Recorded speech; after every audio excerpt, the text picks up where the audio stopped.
হিমন্ত বিশ্ব শৰ্মাৰ লাজ লাগিছেনে নাই বাৰু? যিজন হিমন্ত বিশ্ব শৰ্মাই কৈছিলে,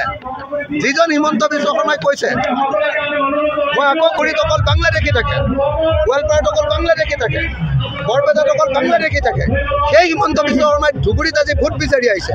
মই ভাবোঁ যে ধুবুৰীৰ সকলো মানুহে হিমন্ত বিশ্ব শৰ্মাক ৰামখেদন দিব লাগে,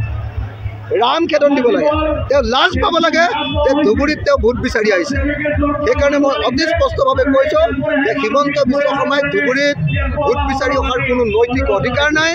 তেওঁ ধুবুৰীৰ মানুহ, বৰপেটাৰ মানুহ, গোৱালপাৰাৰ মানুহ সকলোকে তেওঁ বাংলাদেশী বুলি কৈছে, আৰু সেইকাৰণে তেওঁ বাংলাদেশলৈ কিয় আহিছে, বাংলাদেশত তেওঁ কিয় ভোট বিচাৰিছে, এই প্ৰশ্নৰ জবাব আমাক হিমন্ত বিশ্ব শৰ্মাৰ পৰা লাগে।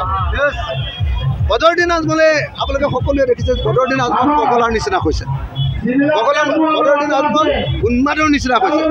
বদৰুদ্দিন আজমলে মঞ্চৰ প্ৰতি মানুহক আক্ৰমণ কৰিছে, বদৰুদ্দিন আজমলে মোক হাওপাত দিছে, বদৰুদ্দিন আজমলে মোক হাওপাত দিছে, মোক অভিশাপ দিছে, কৈছে যে কি কয় অখিল গগৈ মানে বেয়া দিন হ'ব। অখিল গগৈয়ে বদৰুদ্দিন আজমলক বিৰোধিতা কৰিছে, গতিকে অখিল গগৈ বেয়া দিন আহিব। বদৰুদ্দিন আজমলে হাওপাত দিছে।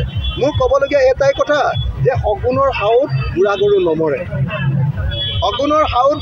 নমৰে, বৰং ৰাইজেহে তেওঁলোকক অভিশাপ দিছে যে অসমৰ ৰাজনীতিৰ পৰা সাম্প্ৰদায়িক ২ নম্বৰী AIDF মৰিব লাগে, AIDFক বিদায় দিব লাগে, আৰু হিমন্ত বিশ্ব শৰ্মা আৰু বদৰুদ্দিন আজমল দুয়োজনকে এইবাৰ ব্ৰহ্মপুত্ৰত আমি দলিয়াই পেলাব লাগে। ধন্যবাদ।